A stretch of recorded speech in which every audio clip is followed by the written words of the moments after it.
नमस्कार मित्रांनो, स्वागत आहे तुमचं आजच्या नवीन व्हिडिओमध्ये। तर मित्रांनो, कोणताही व्यवसाय करायचं म्हणलं ना तर स्वतःमध्ये जिद्द पाहिजे आणि स्वतः ठाम निर्णय केला पाहिजे की आपल्याला हा व्यवसाय करायचा आहे आणि तो व्यवसाय आपण जिद्द लावून आणि विचार करूनच व्यवसाय करायला पाहिजे। त्याच्यामध्ये भलेही थोडा वेळ लागू शकतो, पण असा ठाम निर्णय करायचा मित्रांनो, याच्यामध्ये यश येवो किंवा अपयश येवो, कोणत्याही व्यवसाय करायला गेलं तर सुरुवातीला तुम्हाला थोड्या अडचणी येणारच। त्याच्यामुळं लगेच आपल्याला कोणताही व्यवसाय सुरू केला आणि आपल्याला त्याच्यामध्ये लाभ भेटला अशी गोष्ट कोणत्याही व्यवसायामध्ये होत नाही मित्रांनो। त्याच्यामुळं खचून जायचं नाही। सुरुवात ही थोड्या कमी, कोणताही व्यवसाय करायचं म्हटलं तर थोड्या कमी भांडवलामधूनच सुरुवात केली चांगली असते, कारण की एकदम जर आपण जास्तीचे पैसे गुंतवणूक करून जर व्यवसाय सुरू केला तर त्याच्यामध्ये आपण लॉस येण्याची शक्यता जास्त असते। त्याच्यामुळे आपण काय करायचं, व्यवसाय करताना, कुठलाही व्यवसाय करताना आपण थोडाफारच सुरुवातीला खर्च करून व्यवसाय उभा करायला पाहिजे। आता मला झाले 5 वर्षे मी शेळी पालन करतोय मित्रांनो। पहिले सुरुवातीला मी एकच शेळी घेतली होती, ती आता परवा गेली, तिनं 2 पाठ बोकड दिले, 2 पिल्लं।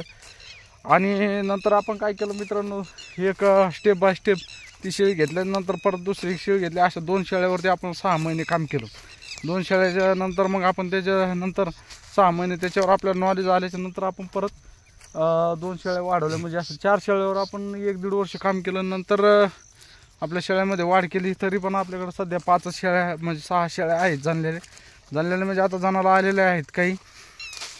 तर मित्रांनो, माझं म्हणणं एकच आहे की कोणताही व्यवसाय करायचं म्हणलं तर एकदम तुम्ही लाखांना जर खर्च केला आणि त्याच्यामध्ये लॉस आले तर तुम्ही परत त्या व्यवसायाकडे जात नाही। त्याच्यामुळं कमीत कमी लाखापासून सुरुवात करता तुम्ही हजारापासून कोणत्याही व्यवसायाला सुरुवात करायला पाहिजे। कारण काय होतं, आपल्याला त्याच्यामधला अनुभव येतो, आपला खर्च कमी होतो आणि लॉस जरी आला तर थोडे कमी पैशाचा लॉस येतो आपल्याला। त्याच्यामुळं कुठलाही व्यवसाय करा तुम्ही, पण एकदम जास्तीचा पैसा खर्च करून कुठला व्यवसाय करू नये मित्रांनो। आणि शेळीपालन हा व्यवसाय असा आहे की हा कमी पैशामध्ये सुरू होणारा व्यवसाय आहे आणि ह्याच्यामध्ये इन्कम भरपूर आहे।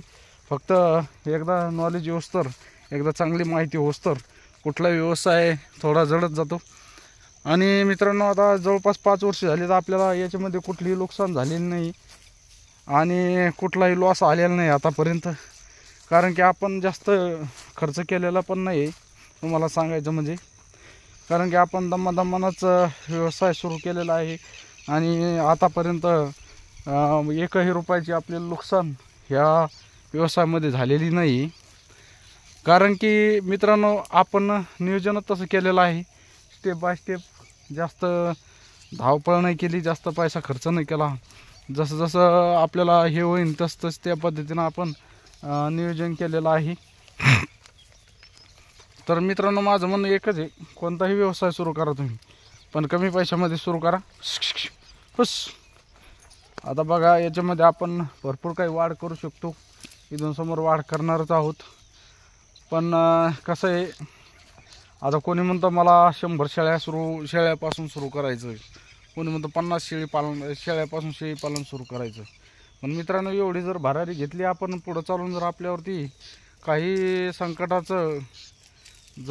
जर येऊन पडलं तर आपली एकही शेळी वाचू शकत नाही। त्याच्यामुळं कसं आहे, याच्यामध्ये बिमाऱ्या असतात भरपूर, माहिती नसल्यानंतर काही ना काही त्याच्यामध्ये लॉस होतो आणि मग नंतर आपण म्हणतो शेळी पालनाचं काय खरं आहे, मग आपण नाव ठेवतो त्या व्यवसायाला। पण तसं नसतं मित्रांनो, जोपर्यंत आपल्याला पुरेपूर माहिती होत नाही तोपर्यंत कोणताही व्यवसाय तुम्ही मोठा करू शकत नाही आणि मोठा करायला नाही पाहिजे, माझा हा निर्णय आहे। बाकी तुमच्या मनावरती राहिलं। तर आपण 5 वर्षापासून व्यवसाय तर हा शेळी पालन करतोय, पण तरी पण आपले कसं आहे, आपण एवढं ठाम निर्णय घेतला नाही की आपल्याला 10, 20, 50 शेळ्या करायच्या म्हणून करायच्या आहे। पण पूर्ण नॉलेज, आपल्याला जोपर्यंत आपल्याला सगळं त्याच्यामधलं येत नाही तोपर्यंत आपल्या शेळ्या वाढवणं हे योग्य नाही मित्रांनो।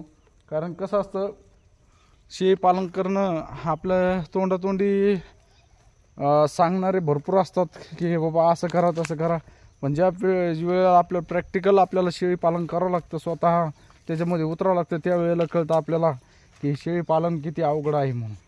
अवघड पण नाही आणि सोपं पण नाही. ह्या हिशोबानं जर शेळी पालन करायचं म्हणलं तर सगळं ठाम नियोजन आपल्याला आलं पाहिजे. आपल्याला गोळ्या औषधं सगळं इंजेक्शन देणं सगळं ज्यावेळेस येईन त्यावेळेस आपण 100% त्याच्यामध्ये सक्सेस झालो असं आपल्याला ठाम निर्णय करून मग बाकीचं पुढचं पाऊल उचलू शकता. मग तुम्ही 50 काय 100 पण शेळ्या करून त्यांचं संगोपन करू शकता. फक्त सुरुवातीला चांगल्यापैकी त्याच्यामध्ये माहिती होस तर आपण तेवढं पाऊल उचलायला नाही पाहिजे. कारण की आज बरेच काही असे शेड बंद पडलेले मित्रांनो, ज्या ठिकाणी शेळी पालन करून 100-50 शेळ्या आणून शेडमध्ये गुंतवणूक म्हणजे शेडमध्ये भरपूर आवाढव्य गुंतवणूक करायची, 4-5 लाख रुपये खर्च करायचा आणि नंतर महिंदार ठेवायचा. महिंदाराच्या हिशोबानं त्या शेळी पालन करायचं.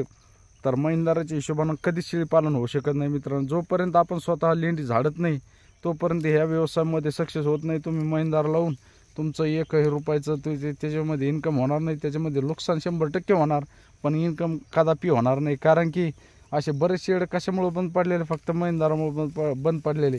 कारण की महिंदार हा कधी तुम्हाला धोका देईन आणि कधी तुमचं शेळी पालन बंद पडणं सांगता येत नाही. त्याच्यामुळे स्वतःमध्ये जिद्द पाहिजे, स्वतःमध्ये चिकाटी पाहिजे, स्वतःमध्ये आपले लेंडी झाडण्याची ताकद पाहिजे, लेंडी उचलण्याची ताकद पाहिजे. कारण की जोपर्यंत तुम्ही स्वतः व्यवसायामध्ये उतरत नाही तोपर्यंत कोणताही व्यवसायामध्ये सक्सेस होऊ शकत नाही. तुम्ही महिंदाराच्या आणि रोजंदाराच्या हिशोबानं कधीच कोणता व्यवसाय करू नये अशी माझी म्हणजे मला अनुभव आलेला आहे.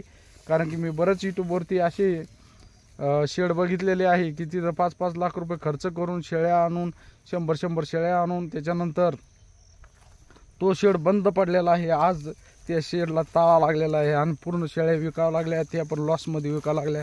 1 रुपये बेनाफाईड म्हणजे 1 रुपया नफा न येता पूर्ण नुकसानीत ते व्यक्ती गेलेला आहे. त्याच्यामुळं असं न करता थोडा व्यवसाय कमी भांडवलामध्ये कमी शेळ्यामध्ये सुरुवात जर केला तर त्याच्यामध्ये कदापि आपण लॉस येणार नाही. फक्त नियोजन करून चांगल्या पद्धतीनं जर कोणताही व्यवसाय केला तर 100% त्याच्यामध्ये सक्सेस होतो माणूस. तर मित्रांनो हे बघा आता आपल्या इतकी जित्रप झालेला आहे आणि इथून समोर आपल्या शेळ्या आता वाढूया आपण दमादमाना स्टेप बाय स्टेप. कारण कसं एकदम घास घेतलेला कधीच पचन होत नसतो. त्याच्यामुळं दमादमाना आपण याच्यामध्ये वाढ करणार आहोत. तुम्हाला पण इथून समोर या व्हिडिओमध्ये दिसेल की समजा समोरचे व्हिडिओ तुम्हाला भेटत राहतील की आपण कसा शेळी पालनामध्ये वाढ करणार, कोणता व्यवसाय शेतीमध्ये आपण वाढवणार आहोत हे पूर्ण व्हिडिओ तुम्हाला बघायला भेटतील. फक्त व्हिडिओ तुम्ही आपल्या चॅनलवर बघायचा, व्हिडिओ शेवटपर्यंत बघायचा. व्हिडिओ आवडल्यास व्हिडिओला लाईक करा, नवीन असाल तर चॅनल सबस्क्राईब करा. व्हिडिओ कसा वाटला कमेंटमध्ये नक्की सांगा. व्हिडिओ आवडल्यास व्हिडिओला लाईक करा. आणि मित्रांनो तुमच्या काही कमेंट असेल, तुमचं काही तक्रार समजा प्रश्न असतील तर कमेंट नक्की करा. भेटू असेल नवीन व्हिडिओमध्ये. जय जवान, जय किसान, जय हिंद, जय महाराष्ट्र. धन्यवाद.